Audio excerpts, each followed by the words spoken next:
Thank you for tuning in to the latest edition of the 12 Kyle podcast. Whether you're listening during your commute, while working out, or just relaxing at home, we appreciate you. Every download, every listen, and every subscription means a lot. Up next, the 12 Kyle podcast. And we went crazy. We went berserk. Listen, the band was jamming. I was jamming. We were all jumping up and down, hugging, high-fiving. We were the Black College National Champions, much like we were in 1994 when I was at South Carolina State University. And so it felt good to win another national champion. Winning the conference is one thing, but winning the national championship, that means you're the best in Black college football, period.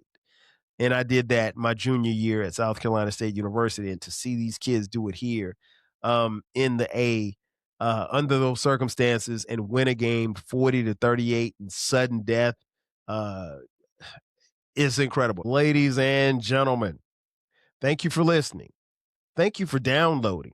And thank you for subscribing to the latest edition of the 12 Kyle podcast. I am your boy 12 Kyle. I want to thank you all for tuning in as you do each and every week. Again, this is the 12 Kyle podcast. Shout out to those of you who are watching on YouTube as well as Spotify. Man, check this out. I have one simple question for you. Who had a better week than me? This past week was incredible. I had several things that happened to me. And I'm going to get into it in this podcast. I'll try not to be long-winded, but it's a lot of stuff to cover, so let's get right to it. As many of you know, maybe you don't know, your boy turned 53 last week. It's okay. You can clap. It was a beautiful birthday. I gotta say it again. Thank you for all of the text messages, the phone calls, Facebook posts, Twitter posts, Instagram posts. And you guys really made me feel great as always. I normally, at least over the last couple of years, have managed to take a vacation or take a trip out of town for my birthday, but I didn't do it this year, and for good reason. And I'll get into that in just a few minutes. And last year, if you follow me, you know I was in LA hanging out with the homies, Britt Renee, Uncle Dolomite, Baylor. But I didn't make it to LA this year, for good reason, for my birthday. But nonetheless, it was a beautiful day, surrounded by my family. Got a phone call from my mom. My mom normally calls me at like midnight when the clock strikes for December 9th, because I was born December 9th, 1972. She didn't call me at midnight. She called me that morning. Talked to my dad, my brother, got a text from my sister. Of course, my kids shouted me out. And my wife, Sharice, took me out to dinner. Very, very nice dinner. She surprised me because she took, well, not a surprise, but the place where we went, I'd never heard of this place here in Metro Atlanta. And really, really nice spot. I will definitely go back there again. Had me a nice Delmonico steak. Was, oh my gosh, that steak was exquisite. But the birthday was cool, man. I had plans to go to Top Golf just on a little solo mission for lunch, but it was kind of cold. So even though Top Golf has those heaters and stuff like that, I mean, swinging a golf club in 30-degree weather really ain't the move. So I said I'd do it some other time. So that's something I'll do later. But again, I was thankful for the birthday. Again, I appreciate all the birthday shout outs and birthday wishes. You guys are great. It's interesting because for me, and I think I've talked about this before, but like growing up with my birthday being so close to Christmas, like I was always just kind of taught like your birthday was an individual thing. Like, while I was always celebrated and I had birthday parties, I was just, my birthday was always something that I just did for me. So it was a time for me to celebrate myself and enjoy myself and do something that I wanted to do for my birthday. And I didn't really care to share my birthday with anybody else. And as I've gotten older, with technology and everything, and now with, social media, because now people will know when your birthday is, obviously you tell them. Um, I've come to grips with being able to accept that level of appreciation from a lot of people. Um, and it doesn't go unnoticed. It's taking me some time to get used to the whole Facebook thing because those notifications are going crazy, like on the day of your birthday. But again, I appreciate all the love. Um, and I think I said that enough on social media, but again, I wanted to say it here. But I had a great birthday. December 9th always goes down for me as, a time for reflection and a time to have a good time. And I did both. So I'm very thankful for that. And most importantly, thankful to God for allowing me to see another year. And God willing, we're going to see 53 more. You know what I'm saying? Um, then the next day, December 10th, is also a very special day for me. It is a special day because on December 10th, our youngest son, Brandon, celebrated his birthday. Now, this year, Brandon turned 19 years old. Um, at the time of this recording, he is a freshman in college. And so, what was interesting was I asked him, I said, "Well, hey, what are you doing for your birthday?" And he said, "Dad, I have to take a final, a final exam." And I busted out laughing because my freshman year, too, I had to take three final exams at college my freshman year at South Carolina State University. So I told him, I said, "Hey, just be lucky it's only one," but he was a little I don't want to say he was upset. He was just a little um maybe a little disappointed that he couldn't turn up. But I told him, I say, "Hey, when your birthday's over, you can turn up all you want, but let's focus on those grades first." And he did that. But it's always great. I mean, and it's hard to believe. I mean, 19 years ago, I got the greatest birthday gift ever. I remember it like it was yesterday. There was a part of me that wanted to have Brandon on my birthday, but it didn't happen, and I'm kinda glad that it didn't because he gets to have his own day, but I distinctly remember it. Sharice and I were at dinner, uh, at, Capital Grille, and, we were at Capital Grille in Buckhead, and she started having contractions, like, midway through dinner, and the contractions started getting kinda strong, and the waiter was like, oh my he saw the look on her face, he's like, "Oh my god, do you need some help? Do you wanna, take a to-go, bag?" And I was like, "No," I said, "We've been here before."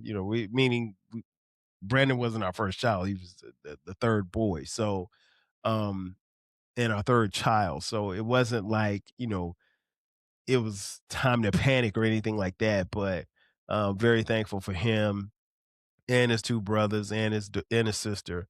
We have a total of 4 kids, 3 boys and a girl, and, they are my world. They truly are a blessing from God, so I love their birthdays because it gives us a chance to celebrate them. And, I always wanted them to feel really, really good and really special on their birthday. So that was dope. Even though with him being in school, he was gonna be here the next day. So, we had a day to wait before we could actually celebrate him, but it was all good. It was all good. It was all good. Um, so that was the second thing that happened. Um, the third event was an event that really, really warmed my heart and my spirit and my soul. Uh, my better half, my wife Sharice, earned her doctoral degree from the University of Georgia. She has a doctorate now in higher education. Um, what can I say? We knew this day was coming, and that was part of the reason why I couldn't go to LA for my birthday because obviously there was no way I was going to miss this. But I am extremely proud of Cherise. She started this. Most doctoral programs are 2, sometimes 3 years, sometimes 4. But she started this doctoral program. I want to say January of 2024. Um, at the University of Georgia. And it was interesting because there was someone at work that recommended that she, dip her foot in this pool, if you will. And I remember when she brought the idea to me, and this is, kind of like a testament to our friendship, is that uh she brought it to me and she was like, "Do you think I could do it?" And I was like, "Yeah, I know you could do it if that's something you want to do." Because, like, here's the thing. Sharice has always been someone who has defied the odds. And so she's someone who has always been able to rise above any negative circumstance or any obstacles. And so I just told her, I said, "Look, like, you know, if this is what you want to do, I got your back 1,000%." And so she decided to enroll in the program. Um, it was great because it didn't cost us any money for her to do it. But the program, like I said, is a doctoral program at the University of Georgia. Um, and let me read to you what the program is about, because I think that was the thing that really impressed me as far as the rigors of what the program would entail. Um, the program is like I said, it's at the University of Georgia. It's the Louise McBee Institute of Higher Education. And it says here the Louise McBee Institute of Higher Education is an academic unit of the University of Georgia committed to advancing higher education policy, management, and leadership through research, graduate education, and outreach. The McBee's institution mission encompasses higher education at the campus, state, national, and international level. We are noted for our multidisciplinary approach to graduate education and research, with areas of specialization in federal and state policy, governance and administration, institutional and system finance, faculty careers and development, institutional research, assessment, knowledge and development, and exchange. Um, and so it's a really, really tough program. It's not an easy program to get into. The way it works was that she would be in class. Uh, First, she started off at the where she would be on the campus of the University of Georgia, which is in Athens, Georgia. And Athens, Georgia is probably about maybe about 50 miles from our house here in Atlanta. Um, but she would go to class once a month from Thursday, Friday, Saturday, and Sunday, and she would return home. She'd be done with class probably like 1 o'clock on Sunday. So that's a lot to give up, and very, very intense as well. But she did it, and she did it from, like I said, January 2024 up until, completing her dissertation or defending her dissertation last month at the time of this recording. And so, uh, I was beyond impressed. I mean, like, even part of the curriculum, they also had to study abroad as well as locally, or nationally, I should say. Um, One of the parts of her program where they had to study abroad was that she went to the Netherlands for like was for the better part of 2 weeks and studied abroad in the Netherlands, and then also had to cover some federal and state policy in Washington D.C. She was in D.C. for a week. So having to travel, having to complete this program, um, it's not easy, and you still have to go to work, and you still have to make time to study, and you still have, your social events that you want to participate in, and you also have, 4 kids and a husband. And she did it, man. I'll be honest, I don't know how she did it, but I was amazed. Well, not really amazed, because here's the thing: she does things that most people can't do, and most people will complain about doing. And she does it. I don't know how she juggles it all. My aunt calls Sharice her shero, and I think that is very, very fitting for who she is as a person.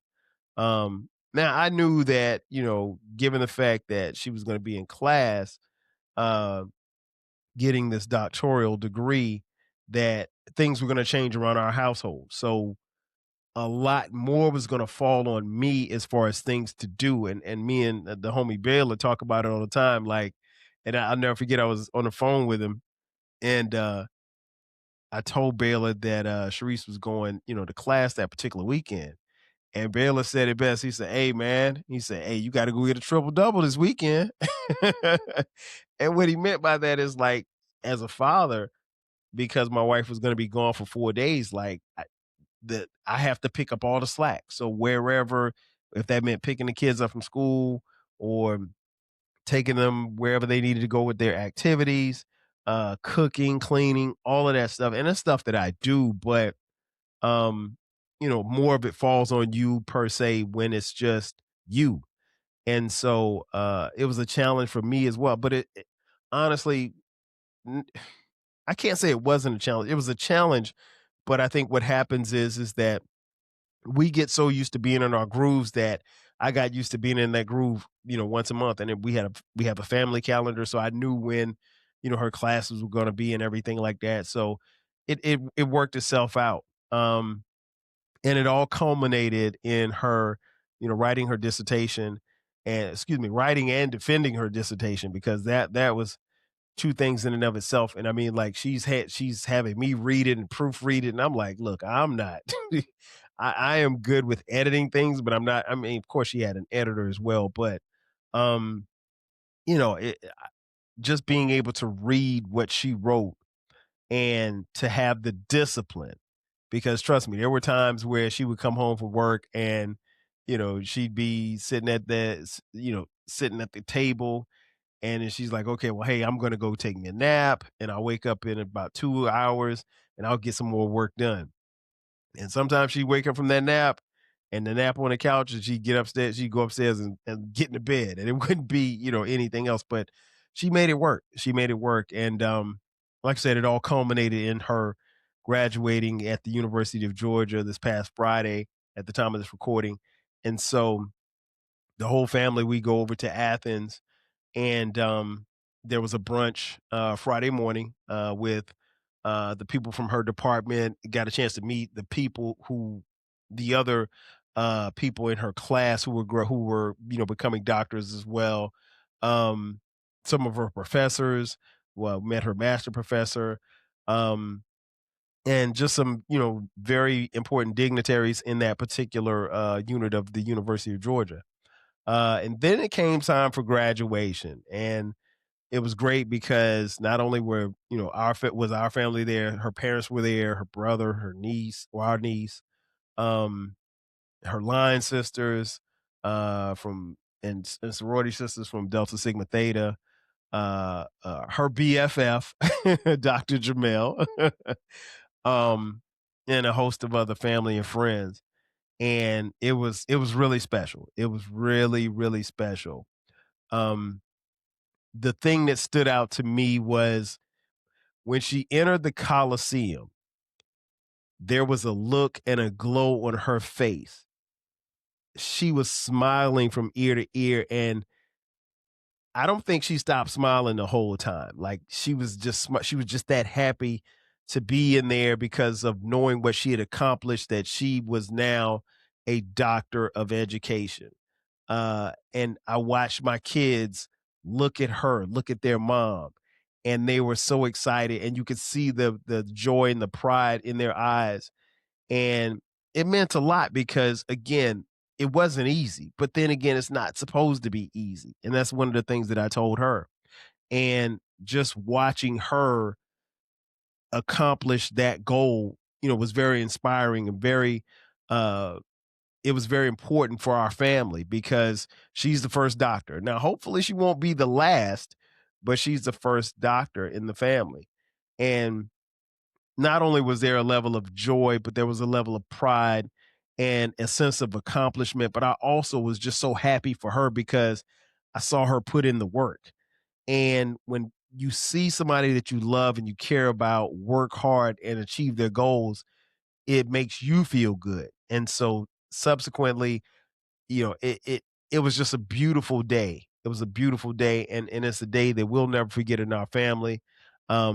obviously for, her career, this puts her in another stratosphere as far as where she wants to go and what she wants to do.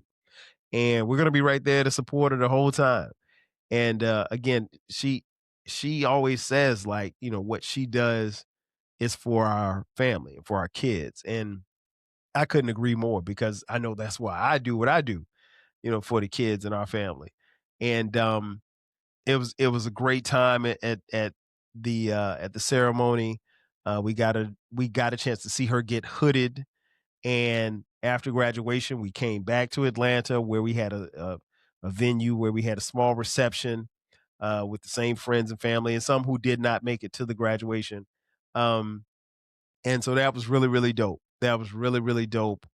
And she before the night ended, she got a chance to, talk to the people that were there, and she said, her feelings and her emotions about this accomplishment. She asked me to toast her, and so I did with some water.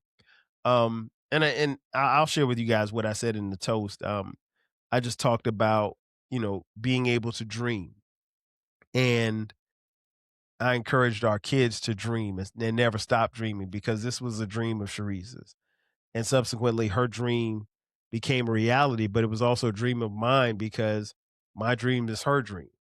And I teased her because like the first day of class, the very first day of class, she drives to Athens and she's there and she gets ready to get out of the car, getting ready to go to class. And she's there early and she realizes that she's left her computer here. Well, guess what? You don't have a computer, so how are you going to do your work? Well, your boy 12 Kyle had no choice but to get in the car, drive an hour and a half to Athens and an hour and a half back just to make sure that she was straight. And she didn't miss any time from class or anything like that. But one of the things that I'll never forget is that look on her face when I pulled up. Um, it was just a look of relief. And, I wanted to assure her that because she was kind of freaking out and everything, I just wanted to assure her that it's gonna be okay. Like this ain't a bad sign, this ain't nothing, it's gonna be okay. And I think that's what we should do for each other, as friends, as husbands and wives, as soulmates. Um, but yeah, it felt good to do that for her. And I mentioned that in the toast, like just to keep dreaming. And I want everybody to keep dreaming. You don't know where you can go, and there's no limitations on where you can go. All you got to do is put your mind to it. And I'll be honest, like there were people, um, I don't necessarily know if they were, in her inner circle or what have you, but I do remember because we met on the campus of South Carolina State University. Uh, I do remember her telling me when I first met her, like there were people who told her that maybe, or at least suggested that maybe she shouldn't even go to college because she was the first in her family to go to college, right? And to go from that, to go from Compton, California to Andrews, South Carolina, to South Carolina State, to, becoming a doctor. I mean, you couldn't write a better script. And the thing I just try to convey to people is that, and more specifically to our kids, is to never stop dreaming and don't ever let anybody tell you what you can't do. As long as you believe that you can, that's all that matters because can't nobody tell you how to be you and can't anybody tell you what you can't be because you can be anything that you want to be and your mom is a living proof of that. So it felt great to celebrate her. It felt great to see her and like I said, she was smiling from the time she walked into that arena until the time she walked out of it. And I'll be honest because we took separate cars. She may have smiled all the way back to Atlanta. I'm not sure. And right now it's time for a commercial break. On the other side of the break, I'll tell you something else that went down that made me have a great week. Sit tight. We'll be back in just a second. And just like that, we are back. Once again, it's your boy 12 Kyle, and I'm talking about the best week ever. Again, the question I have for you, who had a better week than me? Um, all right. So we got the birthdays, my birthday, Brandon's birthday, Sharice becomes a doctor, and now we got a game to go to. That's right. As many of you know, I am a proud alum of South Carolina State University. And this past weekend, we were playing in the Celebration Bowl. The Celebration Bowl is the Black College Super Bowl. We were going to be facing off against the winners from the Southwestern Athletic Conference, that is also called the SWAC, and that would be the Prairie View Panthers. I think Prairie View came in with a record of 9-3, I think, or may have been 10-3. Yeah, I think it was 10-3, and we came in with a record of 9-3. And we won our conference, the Mideastern Athletic Conference, or the MEAC. And it was it, it felt good for us to win the conference. It felt good for us to come back and be playing in Atlanta. But it was also a reminder that we just 1 year ago we were in the same position. As many of you know, and I did an episode about it. Um, I actually cut short my trip to California last year because um, we were playing in the Celebration Bowl against Jackson State, and as many of you know, we did not play well at all. We did not win the game. We lost 28-7, I think. But I'll be honest, the score wasn't even that close. To be honest, the game wasn't that close. Um, but this was going to be a new year and a new thing for us. So first things first, when we left the reception, we had to go check into we got a hotel room downtown because it makes no sense to be back and forth between your house and downtown because everything that's cracking and the city was cracking. There's no reason to be at your house unless you live in the city. Now, I don't live in the city, but I don't live too far from the city, but it's at the same time, it's easy to be at a hotel or whatever like that. So we were at the hotel and we checked in, and it's interesting because Sharice and I checked into the hotel, and we were at the Marriott Marquis. And I'm thinking, because again, Friday's been a long day. We celebrated, we had a great time. I'm thinking, okay, well, we're just gonna crash, just go to sleep. She was like, "Hey, do you want to go downstairs and see what's cracking?" And I was like, "Okay." And so we went downstairs, met up with my brother, my sister-in-law, and we hung out for a little bit, kind of kicked it. We went over to the Hyatt, which was the host hotel, and which is adjacent to the Marriott Marquis, and kicked it over there with a bunch of alumni. And we were out for maybe about an hour or so, and then we took it on in. Now, here's the thing: when Saturday rolls around, I'd already told Sharice, like, "Look, I'm going to the game early." I said, "Well, what time are you going to the game?" She was like, "Well, we're going to leave at 10 or 11 or something like that." Game kicked off at 12. It's an early kickoff because the game is on ABC. So personally, I wanted to get to the game at 10 o'clock. I know what you're thinking. Why do you want to be at the game so early? There's a method to the madness, but I'll just explain it like this: like having played football, having played for South Carolina State University, having worn the number 12. Um, Game day just feels different to me. So in a lot of ways, it feels like I'm playing. And so there's a level of excitement, but there's also a level of anxiety. And I'm not an anxiety type person, but I had to get to the stadium early. I don't want to, I don't want anything standing in my way. So I was like, I want to get to the stadium early, get something to eat, sit down, chill, maybe go to a suite or whatever. But if not, because I know a couple of people had suites. I didn't want to sit in the suite. Um, but I wanted to, get there and chill before the nerves built up for the game. And I also knew I could kind of walk around or see. I knew I was going to see some of my friends, a lot of my teammates. Um, so we were down on the field level at Mercedes-Benz Stadium where the game is being played, and ran into some of my teammates and stuff. We chopped it up, took pictures and stuff like that, just hanging out, just kicking it. And so, like, that was the calm before the storm. But I like to be at the game early. I didn't want to. I mean, my wife we were sitting together, so I was going to see her, but I didn't want to take the chance of, um, just I didn't want anything to slow me down. So I called an Uber to the stadium. The gates were supposed to open at 10. I literally got out of the Uber at 9:55 and was standing in front of Mercedes-Benz Stadium waiting on the gates to open up. And in typical fashion, sometimes black folk ain't on time. Well, I can't even blame it on black folks because here's the thing: security was there and the gates were ready to be open, but for whatever reason they didn't open them. So the gates didn't open up until 10:20, and I was one of the first people to walk in, and I just went and just chilled, took a picture, and just chilled.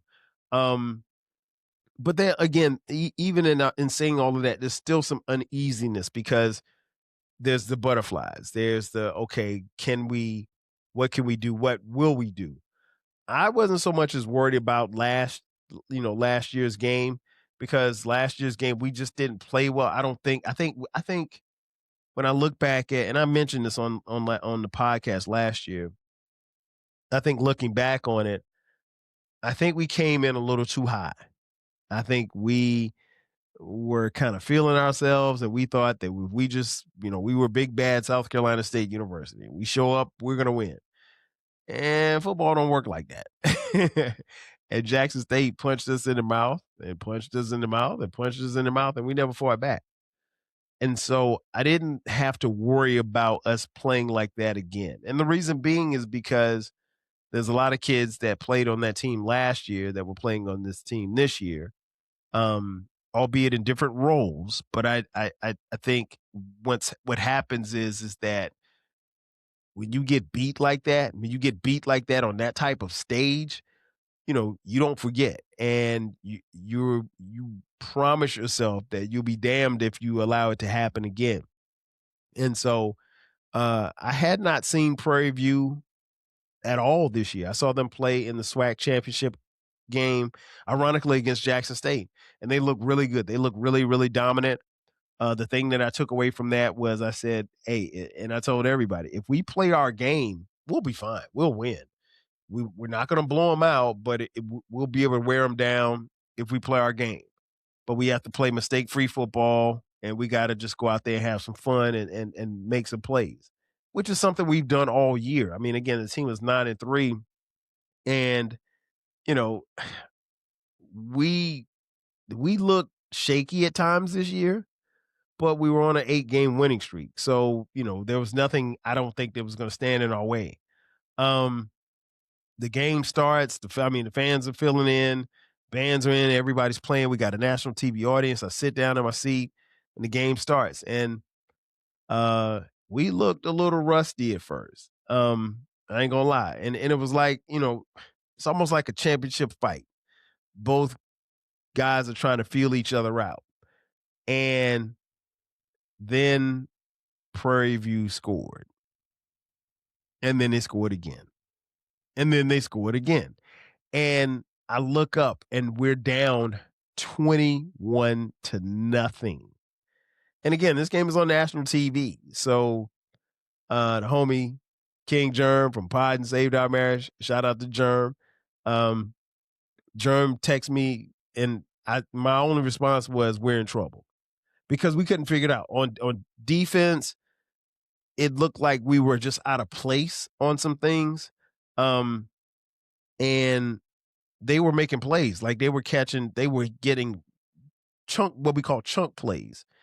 And we couldn't figure out where the guys were coming from or where they were supposed to be. And on offense, we couldn't get anything going. Our quarterback, Billy Atkins, who, had a great season. He was struggling. He was not completing any passes. He tried to run a couple of times, and he's not much of a runner. and they bottled him up pretty good. And so like it was being down 21 nothing. I mean, like I couldn't even say like I felt like I did last year because last year you could just tell like Jackson State was just on a mission. They were determined to beat us because we had beaten them a couple of times. And I forgot I can't remember if I mentioned this or not, but this was our third trip to the Celebration Bowl in the last 5 years. So um under different coaches, but last year's coach was our current head coach, Chennis Berry, who is in his second season. So he's coached the South Carolina State Bulldogs for 2 seasons, and he's gone to back-to-back Celebration Bowls, and has not lost a conference game as the head coach at South Carolina State. So we had a lot of stuff going for us, a lot of momentum. They did too. And so again, you look up and it's 21 nothing, right? And so then it's like right before halftime, and you see the quarterback Atkins. He got tackled, and it's interesting because after he got tackled, we had to punt the ball. And I remember the homie Brock. Brock was sitting in front of us, and Brock turned around and he said, "Hey man, we need to put Stubblefield in the game." And I was like, "Are you sure? Like, why would we put Stubblefield in the game?" And Stubblefield is the backup quarterback kid by the name of Ryan Stubblefield. Ryan Stubblefield actually played on last year's team. He was the backup last year to our starting quarterback, Eric Phoenix, who was the conference player of the year. What was interesting was, and I mentioned it on last year's podcast, was that Eric Phoenix came into last year's Celebration Bowl with a high ankle sprain, and he had not gotten a lot of reps leading up to the Celebration Bowl. It's no excuse. Jackson State was the better team, and you got to tip your hat to them. But that was the thing that was going on. And Stubblefield did play in the Celebration Bowl. Didn't play that well, but he came in like mop-up duty. He came into the season as the starter, but Coach Chennis Berry was shuffling back and forth between Stubblefield and Atkins. And I think it was it the A&T game? I think we were playing against North Carolina A&T. Ryan Stubblefield struggled mightily. Billy Atkins came in and took over, and we won the game. We came from down. We were behind against North Carolina A&T, which should have never happened, but that's another story for another day. And so, Stubblefield's in the game. And at first, I thought that maybe they had benched Atkins. But what we found out later, because we saw Atkins on the sideline with his arm and it was his right arm, which is his throwing arm, in a sling. He was injured, I think, on the last play, a couple of plays right before halftime. And so now we've got Stubblefield in the game, and you just got to roll with Stubblefield. And the thing that was interesting about Ryan Stubblefield when he got in the game was that I recognized that he had a little bounce to him. He had a little, oomph, if you will. And I think that's because he had not played. He'd been in on a couple of situation plays, but for the most part, he had not played since what, mid-October, or maybe before then. So he hadn't played in quite a few games. But the thing is that you always have to be ready. As a backup, you're a shoulder injury or a twisted ankle or a blown knee away from getting in the game. And Stubblefield came in the game and he started lighting it up. But the thing that the turning point in this particular game was, well, we were talking at halftime, and I told Brock and I told my boy Stahl, who was sitting next to me, I said, we're going to get the ball in the second half, to start the second half. We have to score on our first drive. Like we can't have any wasted possessions. And so we come out 3 and out. So it's looking grim. Prairie View gets the ball back and they hit a couple of first downs. And then I think on the second or third play, they try to run a reverse, right? And the reverse gets jammed up in the backfield. The running back who's trying to hand it off to the receiver fumbles the ball. We recover it, pick it up, run it to like the 5-yard line.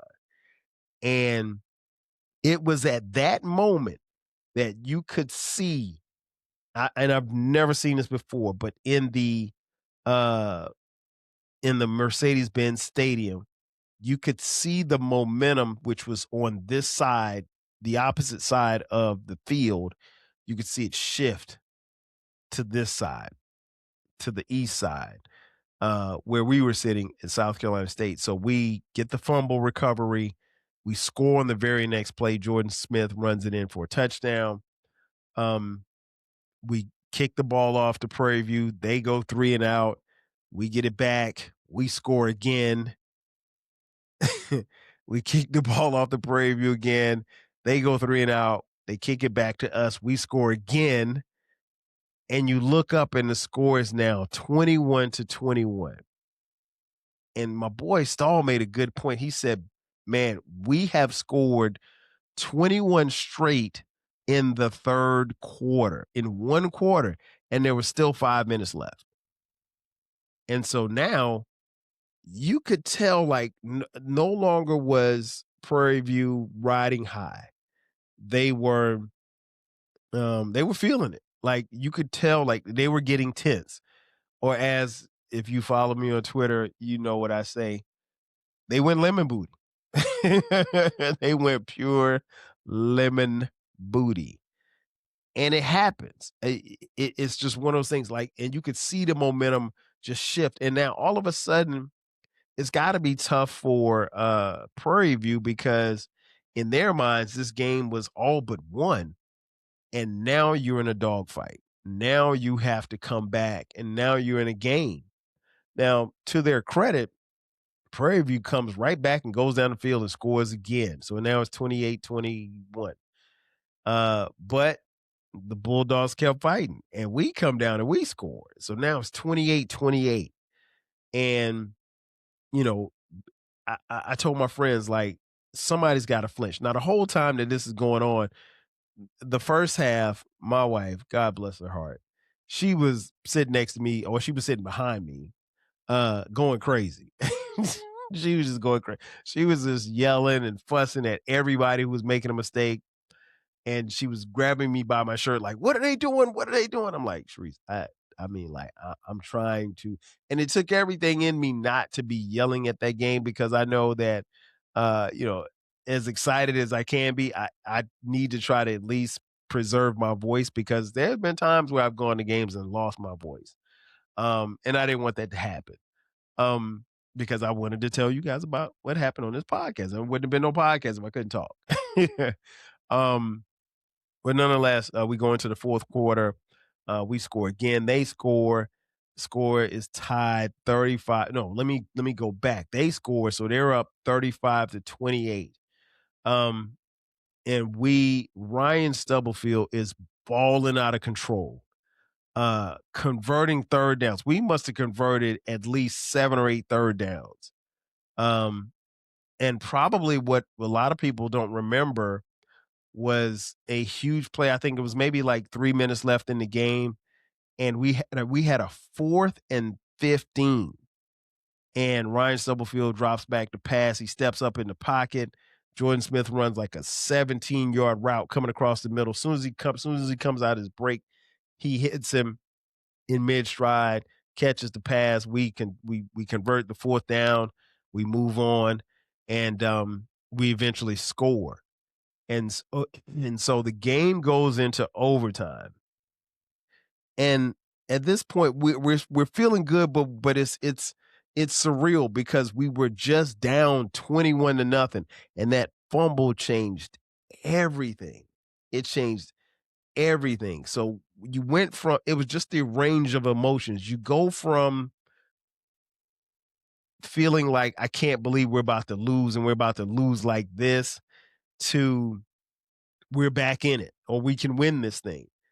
And I'll give those kids and the coaching staff and the support staff at South Carolina State a lot of credit, because they could have quit, and it would have been natural to quit. But there's no quit in those guys, and I love that and respect that about them. And so we go into overtime, and so I At this point, I'm trying to keep it together, but I am a wreck. And the reason why I'm a wreck is because, like, I can't control anything at this point. The only thing I can do is cheer. It was different when you played because you always felt like you could help. As a 53-year-old fan, there's nothing you can do. I'm just an old alum. I'm an old head. But so we go into overtime, tied 35-35. I think they ended up kicking a field goal to take the lead because what happens is in overtime, both teams get a chance to score. And we held them on 3 plays. They kicked a field goal, made it, and then they held us on 3 plays, and then we went to kick a field goal. And what was interesting was our kicker, left-footed kicker, he on the field goal attempt, our left guard was kind of rocking a little bit in his stance. So they threw a flag for false start, but when the kicker went to kick the ball, the kick got blocked. So Prairie View is going crazy thinking that the game is over, but it's not over because the flag superseded the kick being blocked. And so now our kicker has to kick a 40-yard field goal because of the penalty. And my nerves were so shot, I didn't even watch the kick. I just waited to hear if our crowd was going to go crazy because our crowd, let's be honest, outnumbered Prairie View by quite a bit, quite a big margin. And so our crowd went crazy. So I knew he made the kick, and our kick is pretty good, right? And so we go into the second overtime. Second overtime, we get the ball, and I think Ryan Stubblefield drops back to pass. He throws a pass, and the receiver is being held. They didn't throw a flag, but the ball got picked off. They intercepted it. So at this point, all Prairie View has to do is either score a touchdown or kick a field goal, and they win. Prairie View didn't get anything on first down. They didn't get anything on second down. And so on third down, the ball was on the left hash. The quarterback takes the ball and runs to the middle of the field, or run sideways so that he could be, and he takes a knee. And he takes a knee so that the ball can be in the middle of the field. Now, I'm going to share with you a little secret that I told quite a few people because I talked about it. I was talking with the homies as we were down on the field. Prairie View's kicker, I don't know his name. I think he's a freshman. God bless him. I watched him in pregame during the pregame when they were warming up. He didn't make any kicks. And he looked real shaky the week before against Jackson State, but they won the game, right? He didn't make any kicks. The way pregame is set up, like you'll have your kicker kick from the 20-yard line, 25, 30, 35, so forth and so on. You move from hash to hash. And he didn't make any kick, at least not none that I saw. And I saw him kick quite a few. And I just kind of put that in the back of my mind. So again, but he's got this, the ball is lined up in the middle of the field. All he has to do is make a 31-yard field goal. Now, keep in mind, he had made one in overtime, but he missed a chip shot early in the game. And it hit off the upright. And so, again, if he makes this kick, the game is over. Our season is over. It's done. Ball game. I'll be honest. I had already made up in my mind that like he's gonna make this kick. I was telling myself it's okay. We got this far. We'll get it. We'll re-up and be back next year. And he's getting ready to kick, and we call timeout to freeze him, right? And so they come back after commercial, and he goes to kick the field goal. And again, I couldn't really, from where I was sitting, I couldn't tell if he made it or not. I just know that our fans in the end zone because he was kicking the ball into our the section where our fans were sitting. All I saw was our fans going crazy. Our fans started jumping up and down, going crazy. And so I was like, oh my gosh. And then I looked down on the field and our players started going crazy. I was like, oh my gosh, he missed it. He missed it. And I couldn't believe it. I was like, oh my gosh, we got another chance. And so after 2 overtimes in college football, you go into what they call the Texas shootout. And what that means is each team gets a chance to score again, but you have to go for 2 points. This is a 2-point conversion. So the ball, instead of getting 3 downs from the 25, the ball is placed on the 3-yard line, and you have to you only get 1 play to score. And if you don't score, then the other team gets a chance. If the other team scores, then they win. So I think they went first in the third, will be the third overtime. Yeah, they went first. They went first, and I think they threw a pass and it was incomplete. Then it was our turn. We went, and we didn't score. And so then it was time for the fourth overtime. And so it's time for the fourth overtime, and I'm like, come on, man. Like, I mean, like, this is the drama is here. I mean, there's no better drama than what we're experiencing, but it's also, again, at this point my nerves are shot. Like, I'm bending over, I'm standing up, I'm like, I'm feeling every bit of the emotion that comes with this. And so it's our ball, quarterback. Ryan Stubblefield drops back. He hits the running back, Tyler Smith, in the flats. Tyler Smith catches the ball as he's going into the end zone. A Prairie View defender comes up and hits him. He's going towards out of bounds. And as he's going out of bounds, Tyler Smith reaches for the pylon. And while the ball doesn't touch the pylon, he gravitates his body out of bounds, but it appears that he had scored. And so the ref throws up the hands, touchdown. We go crazy. Hold up. Or as Nate Dogg would say, hold up. An interesting plot happens here because it has to be reviewed, right? So as it's reviewed, it looks as if he may not have extended the ball over the pylon as he was being driven out of bounds, but his foot never hit out of bounds. And so they're running it in what probably was about 5 minutes more than it needed to be.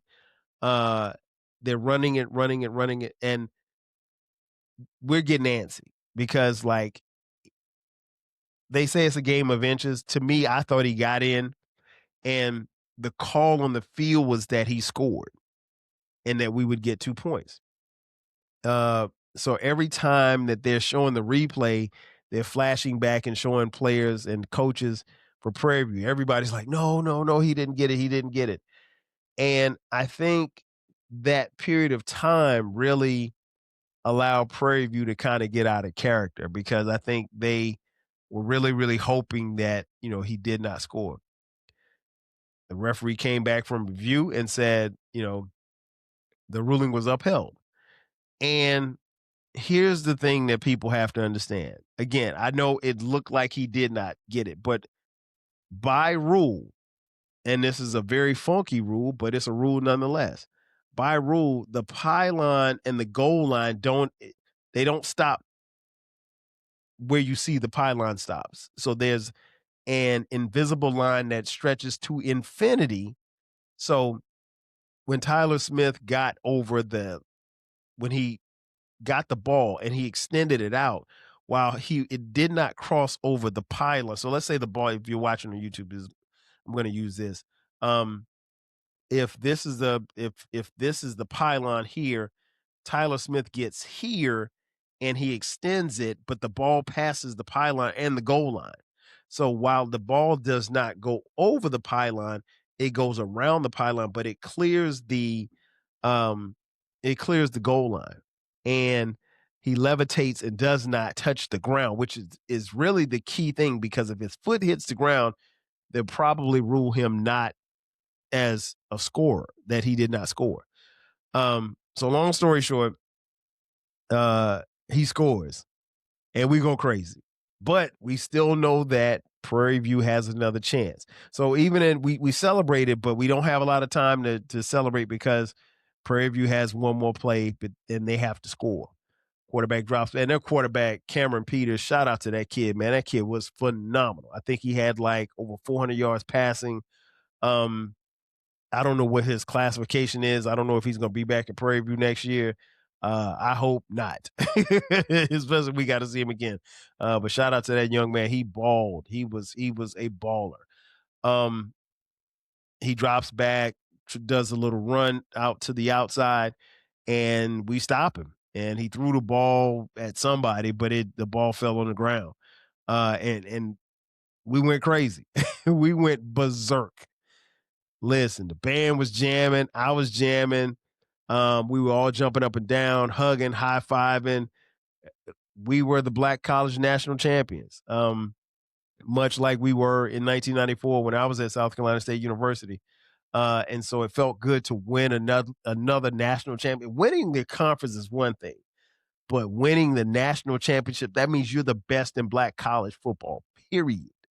And I did that my junior year at South Carolina State University. And to see these kids do it here in the A under those circumstances and win a game 40-38 in sudden death uh, is incredible. It was one of the best, one of the craziest games I've ever seen. The thing that I kept telling people, I kept saying, I got to see this game again because I'm not sure if I just saw what I just saw. And I literally, when I got home Sunday, I watched the game again because I wasn't sure if I saw what I indeed saw. Um, as an alum, I was proud. I was happy for those kids, happy for Coach Chennis Berry. Again, he's coach of the year again, winning his first national championship with South Carolina State. Um, just happy for the school, happy for those kids. There's going to be some kids who will leave. There are going to be some kids who are going to graduate. But the thing about it is that once you're a champion, you're always a champion. Once you're a bulldog, you're always a bulldog. And a kid like Jordan Smith, who won who won the national championship his freshman year, when we beat Jackson State, is now as a senior going out as a national champion again as a senior. I couldn't be happier for those kids. I'm happy for everybody, all the Bulldog alum. And then it was time to party. And party we did. I'll be honest, when that game ended, I was emotionally and physically drained. I really felt like I played in the game, and I ain't play a damn down. Um, but I was happy. I was so happy, so elated with joy and pride and love, for my school and for the university and just the football team and everything that it stood for. And so I still haven't grown tired of watching the videos and everything like that. But it was time to party. It was time to party. It was time to party. So we had tickets to Club Opium, the alumni party at Club Opium. I did not make it. Sharice went, but I was just tired. I was drained, man. I was drained. So I caught the train back to the hotel. Um, I chilled in the room for a little bit, got something to eat, took a nap, and she told me that the party was live with her. I saw some videos. It looked live, real live. But I just couldn't do it. I had to kind of recharge my battery.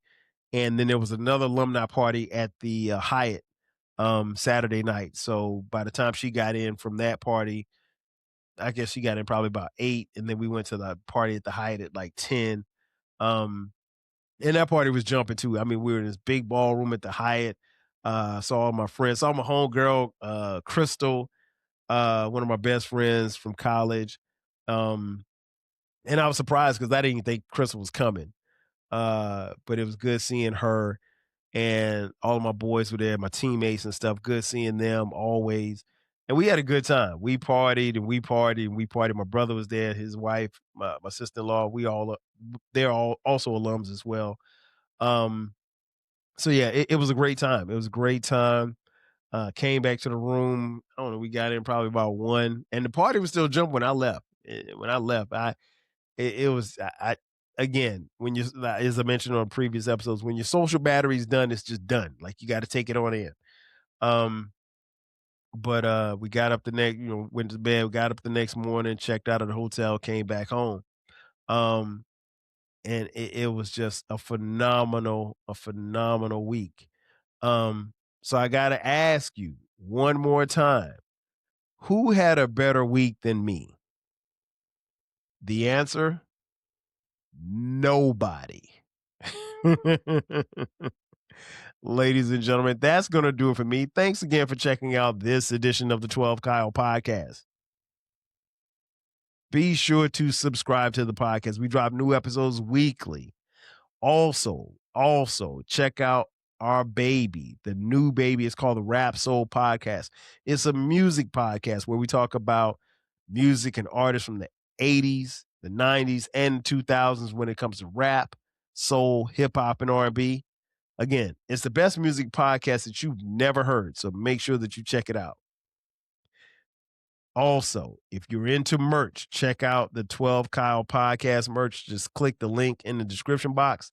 There you can buy 12 Kyle podcast t-shirts, hoodies, as well as coffee mugs. We got it for the low. Again, ladies and gentlemen, that's going to do it for me. Thanks again for checking out this edition of the 12 Kyle podcast. I am your boy, 12 Kyle. I will catch you guys next time. 5,000. Go Bulldogs. Thanks again for listening to this episode of the 12 Kyle podcast. If you enjoyed this episode, make sure that you hit the subscribe button and share this podcast with a friend who needs the 12 Kyle podcast in their life. Every listen, every download, and every share helps us grow. Thanks for being a part of the 12 Kyle podcast community. We appreciate your support. We will catch you next time. 5,000.